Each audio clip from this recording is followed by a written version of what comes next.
பெண்களை ஏன் நபி ஆக்கல அப்படின்னா அல்லாஹ் அறிந்தவன்.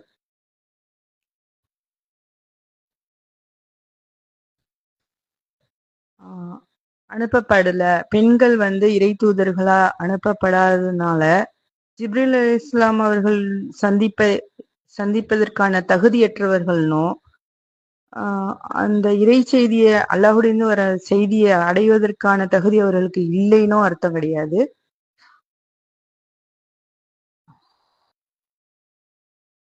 மூசா நபி அவர்களுடைய தாயாருக்கு அல்லாஹ் வஹி அனுப்புனான்.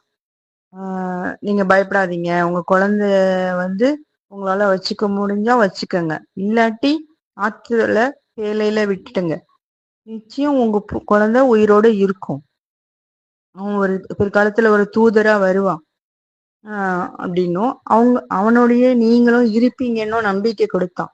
அதனால அந்த தாய் இறைக்கட்டளை ஏற்று அவங்க அனுப்புனாங்க. அது மட்டும் இல்லாம அந்த தாயையே ஒரு வளர்ப்பு தாயா அனுப்பி இந்த ஃபிரௌன் இடத்திலேயே மூசா அலைஹிஸ்ஸலாம வளர வச்சான். சுபஹானல்லாஹ். அடுத்தது இம்ரானுடைய மகள் மரியம் அலைஹிஸ்ஸலாம் அவங்க தன் கற்பை பாதுகாத்து கொண்டாங்க. அவளுடைய கர்ப்பத்துல அல்லாஹ் உயிர் ஊதுனா. இறைவனுக்கு முற்றிலும் வழிபட்டவங்களா அவங்க இருந்து தூது பணியெல்லாம் இல்ல, தூது பணிக்கு தகுதியானவங்க அப்படின்னு சொல்ல முடியாது. ஆனா அதே நேரத்துல பலகீனம், பெண்கள்னா பலகீனம், கடினமான பொறுப்பு அது.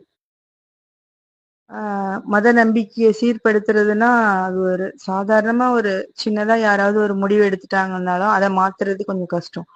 ஆனா இது இறை தூதர்கள் மக்களின் மத நம்பிக்கையே சீர்படுத்துறது. அது எப்படி சமுதாயத்துல புறையோடி இருக்கிற தீமையை கலைக்கிறது. அதுல எவ்வளவோ கொலை இருக்கு, கொள்ளை இருக்கு, விபச்சாரம், சூதாட்டம். அந்த தீமையை எதிர்த்து நம்ம பிரச்சாரம் செய்யணும்னா அது பெண்ணால எப்படி ஒரு சாத்தியமாகும்? அதனால இந்த மாதிரி கொடுமைகள் எல்லாம் சந்திக்கிறதுக்கு ஒரு ஆணால முடியும், பெண்ணா பலகீனப்பட்டவங்களால எப்படி முடியும்?